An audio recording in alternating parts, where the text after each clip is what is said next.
Hi hello నమస్తే welcome to our channel. This is Amala. ప్రస్తుతం మనతో మాట్లాడడానికి సీనియర్ జర్నలిస్ట్ దాము బాలాజీ గారు ఉన్నారు. వారితో మాట్లాడదాం. Hi sir. హాయ్. వ్యూహం సినిమా బ్రేక్ పడింది. ప్రస్తుతం దీన్ని హైకోర్టు ఆపేసింది. దీనికి గల కారణాలు ఏంటి సార్? వ్యూహం సినిమా మీద నారా లోకేష్ గతంలో సివిల్ కోర్టులో పిటిషన్ వేశాడు.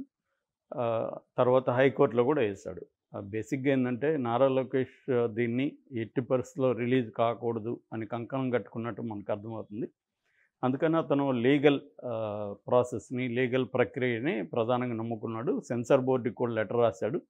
దానివల్ల సెన్సార్ బోర్డు ఏం చేసిందంటే ఈ సినిమాని మామూలుగా అయితే సెన్సార్ బోర్డు చూసి కట్స్ చెప్తారు. ఆ కట్స్ నచ్చకపోతే ప్రొడ్యూసర్, డైరెక్టరు రివిజన్ కమిటీకి వెళ్తారు. జనరల్గా జరిగే ప్రాసెస్ అది. కానీ ఇక్కడేం జరిగిందంటే సెన్సార్ బోర్డే ఈ సినిమాని మేము దీన్ని చూసి సర్టిఫై చేయలేము, మీరే దీన్ని చూడండి అని రివైజింగ్ కమిటీకి ఇది పంపించేశారు. సో రివైజింగ్ కమిటీలో నేషనల్ సెన్సార్ బోర్డు మెంబర్లు, రీజనల్ బోర్డు అంటే కన్నడ అందరూ కలిసి చూశారు దీన్ని. 10 మంది చూసి దీనికి కొన్ని కట్స్ చెప్పారు. ముఖ్యంగా స్కిల్ డెవలప్మెంట్కి సంబంధించిన ఎపిసోడ్స్ని, ఎందుకంటే అది కోర్టులో ఉంది కాబట్టి ఆ కేసుకు సంబంధించి మాట్లాడొద్దు అనేది కట్స్ చెప్పారు. అట్లాగే కొంత రియల్ నేమ్స్ వాడిన చోట నేమ్స్ తీసామని కూడా చెప్పారు.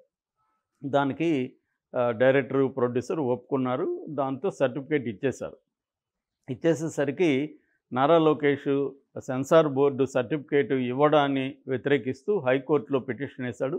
ఆ సర్టిఫికేట్ని రద్దు చేయాలని, ఈ సినిమా రియల్ క్యారెక్టర్స్ అయిన తను, వాళ్ళ నాన్న చంద్రబాబు తెలుగుదేశం పార్టీని కించపరిచే విధంగా ఉందని, ఎన్నికల్లో తెలుగుదేశానికి దెబ్బ తగిలే విధంగా ఈ సినిమా ఉందని, అంతా కూడా లేనిపోని కట్టుకథలల్లి చంద్రబాబుని, నారా లోకేష్ని, పవన్ కళ్యాణ్ని కించపరిచే విధంగా కక్ష సాధింపు ధోరణిలో సినిమా సాగింది అని కొన్ని ఎగ్జాంపుల్స్ పెట్టారు. ఆధారాలు కూడా కోర్టుకు పెట్టారు. అందులో ప్రధానమైందంటే రామ్ గోపాల్ వర్మ గతంలో మాట్లాడిన అనేక ఇంటర్వ్యూల్లో నాకు చంద్రబాబు నచ్చడు, లోకేష్ నచ్చడు, తర్వాత పవన్ కళ్యాణ్ అతను నచ్చుతాడు కానీ అతనికి ఒక స్థిరమైన మెంటాలిటీ లేదు అనేది కూడా అతను అనేకసార్లు చెప్పాడు.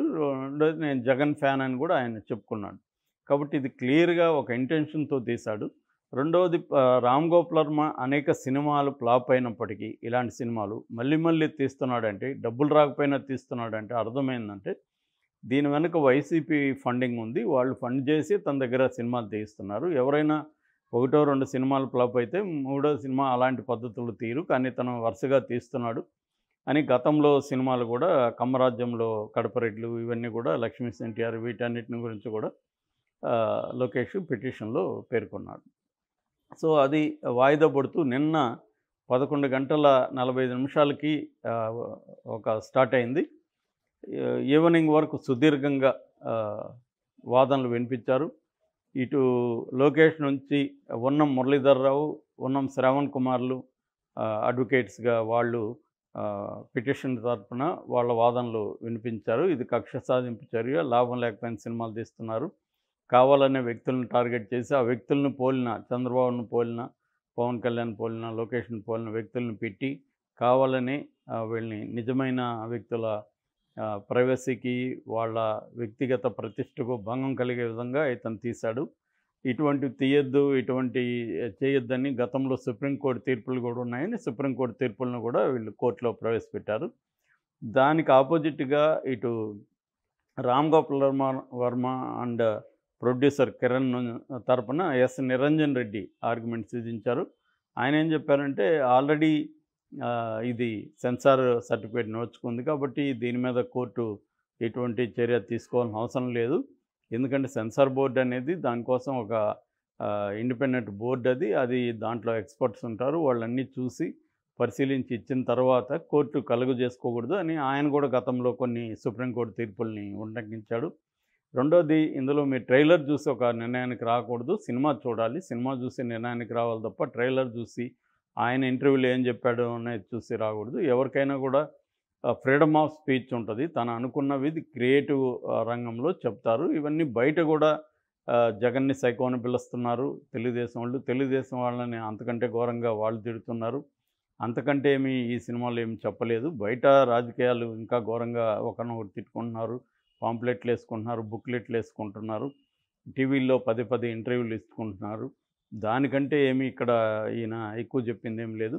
ఈవెన్ బుక్స్ కూడా వేసుకున్నారు వీళ్ళు. నారాసుర రక్త చరిత్ర అని వైసీపీ వాళ్ళు వేస్తే, జగనాసుర రక్త చరిత్రను వీళ్ళేశారు. అటువంటి ఓపెన్గా జరుగుతున్నప్పుడు సినిమాలో వ్యూహంలో చెప్తే తప్పేంటి అన్న ఆర్గ్యుమెంట్స్ని ఈయన వినిపించారు. ఇక సెన్సార్ బోర్డు తరపున అడిషనల్ ప్రాసిక్యూటర్ నరసింహ శర్మ కూడా ఆర్గ్యుమెంట్స్ వినిపించారు. ఆయన కూడా ఒకసారి సెన్సార్ సర్టిఫికేట్ ఇచ్చేసిన తర్వాత కోర్టులు కలుగు చేసుకోవద్దని అనేకసార్లు సుప్రీంకోర్టు కూడా ఈ విషయాలను చెప్పింది గతంలో. కేరళ స్టోరీ కావచ్చు, కాశ్మీర్ ఫైల్స్ వీటిలలో కూడా సుప్రీంకోర్టు ఏంటంటే ఒకసారి సెన్సార్ బోర్డు ఇచ్చినాక మేము దాంట్లో కలుగు చేసుకోలేమని చెప్పింది. ఆ రకంగా మీరు కూడా దీంట్లో కలుగు చేసుకోవద్దు అని చెప్పారు. రెండోది సెన్సార్ బోర్డు అన్ని పరిశీలించి ప్రాపర్గా ఆలోచించి కట్స్ కూడా ఇచ్చింది. ఎక్కడైతే ఈ స్కిల్ డెవలప్మెంట్ ఉందో దాన్ని తీసేయమన్నాము, అట్లాగే పేర్లు కూడా మార్చమని చెప్పాము. ఇవన్నీ జరిగిన తర్వాత ఇప్పుడు కోర్టు ఆపడం కరెక్ట్ కాదు అనేది ఆయన చెప్పారు. ఇవన్నీ వాదనలు విన్న తర్వాత రాత్రి 11:30 గంటలకి జడ్జి గారు సూర్యపల్లి నంద అని ఆయన తీర్పిచ్చారు. ఆయన ఏమన్నారంటే మధ్యంతర ఉత్తర్వుల్ని ఇచ్చారు. జనవరి 11 వరకు సినిమా రిలీజు ఆపమన్నారు. ఈ సెన్సార్ సర్టిఫికేట్ని కూడా ఆయన రద్దు చేశారు. ఒక రకంగా ఇది అసాధారణం అని చెప్పచ్చు. సెన్సార్ సర్టిఫికేట్ని రద్దు చేయడం అనేది జనరల్గా కోర్టులు చేయవు, కానీ ఇది అసాధారణమైన నిర్ణయం చెప్పచ్చు. రెండోది సినిమా చూడకుండా సినిమాని ఆపేయడం కూడా అసాధారణంగానే మనం చెప్పచ్చు. ఎందుకంటే ఓన్లీ ట్రైలర్ చూడడం, ఆయన ఇంటర్వ్యూలు చూడడం ఆధారంగా సెన్సార్ ఇచ్చిన సర్టిఫికేట్ని రద్దు చేయడం కూడా కొంత అసాధారణమే, రెగ్యులర్గా జరిగేది కాదు. ఎందుకంటే ఎవరైనా ఏం చేస్తారంటే జడ్జెస్ సినిమా చూస్తారు, సినిమా చూసి పిటిషనర్లు చెప్పిన ఆరోపణలు ఏవైతే ఉన్నాయో అవి కరెక్ట్గా ఉన్నాయా, వాళ్ళు చెప్పిన ఆరోపణలు దీంట్లో ఉన్నాయా అనేది ప్రధానంగా వాళ్ళు చూసి వాళ్ళు ఒక నిర్ణయానికి వచ్చిన తర్వాత వాళ్ళు మళ్ళీ కౌంటర్ వేయమంటారు. కౌంటర్ వేసిన తర్వాత అప్పుడు వాళ్ళు నిర్ణయం తీసుకుంటారు. జనరల్గా ఏంటంటే సెన్సార్ బోర్డు అనేదే దానికోసమే పెట్టారు. సెన్సార్ బోర్డు పని ఏంటంటే ఈ సినిమా సమాజంలో ఏమన్నా అల్లకల్లోలు క్రియేట్ చేస్తుందా, సినిమా వల్ల ఏమన్నా అశాంతి నెలకొంటుందా, శాంతి భద్రత సమస్య తలెత్తుందా, ఇవన్నీ ఆలోచించి చేస్తారు. అంతేగాని ఒక వ్యక్తిని కించపరిచినట్టుగా ఉంటే డిస్క్లైమర్ ఏమంటారు, ఇది ఏ వ్యక్తుల్ని కూడా కించపరిచినట్టు కాదు అని. ఇప్పుడు నేను నయీం డైరీస్ తీసినప్పుడు కూడా నాకు సెన్సార్ బోర్డు నయీం అనే పేరు తీసేయమన్నారు, సైకో అనే పదం తీసేయమన్నారు, ఇలాగా ఒక 30 కట్స్ ఇచ్చారు. ఇప్పుడు మేమేం చేసామంటే రివైజింగ్ కమిటీకి వెళ్ళాం. రివైజింగ్ కమిటీకి వెళ్ళినప్పుడు నయీం అనే పేరుకి వాళ్ళకేమీ అబ్జెక్ట్ చేయలేదు. సాంబశివరావు అనే పేరు తీసేయమన్నారు. మేము సాంబశివ అనే దాన్ని మార్చాము. అట్లా కొన్ని బ్లడ్ ఎక్కువగా ఉన్న చోట బ్లాక్ చేయమన్నారు, కొన్ని 30% బ్లడ్ ఉన్న చోట కట్ చేయమన్నారు. ఇటువంటివి చెప్పారు వాళ్ళు. సో దాన్ని మేము ఫాలో అయినాక మాకు ఏ సర్టిఫికేట్ ఇచ్చారు, బయటికి పంపించారు. ఇది బేసిక్గా. అయితే చాలా దేశాల్లో ఏంటంటే ఇటువంటి వివాదాలు గతంలో కూడా వచ్చాయి. నిజానికి కొంతమంది లోకేష్ వాళ్ళ తాతగారైన ఎన్టీఆర్ఏ సెన్సార్కి వ్యతిరేకంగా ఫైట్ చేశాడు. వీరబ్రహ్మేంద్ర స్వామి కానీ, నా దేశం కానీ అనేక సినిమాలు ఆయన ఫైట్ చేసుకుంటూ వచ్చాడు.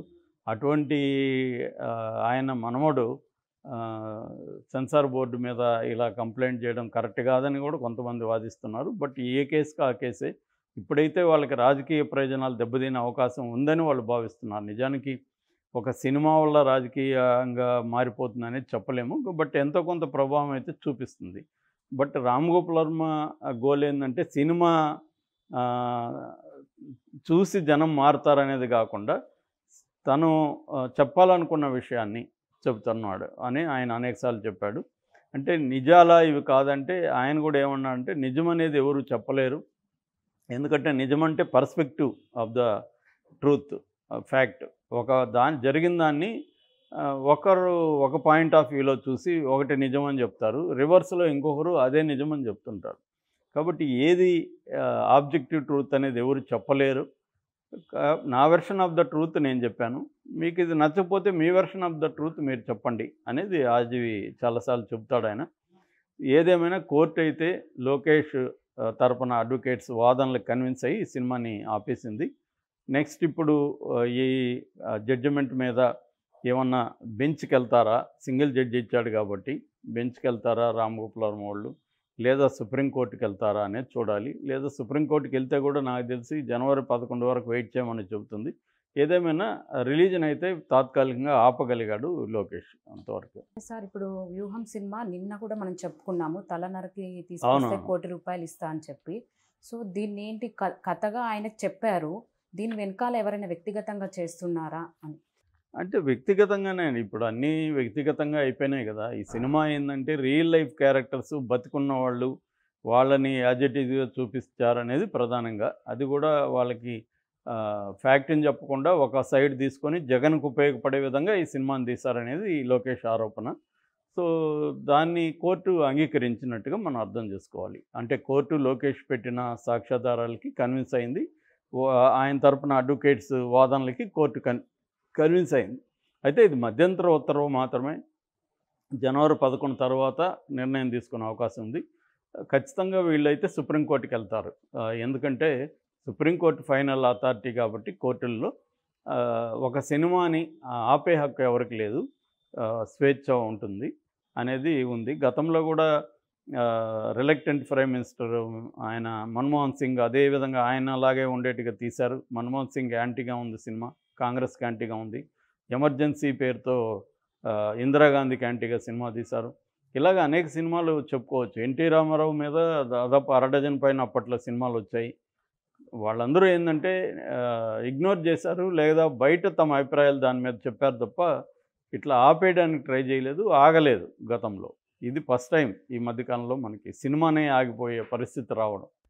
Okay sir, thank you. Thank you.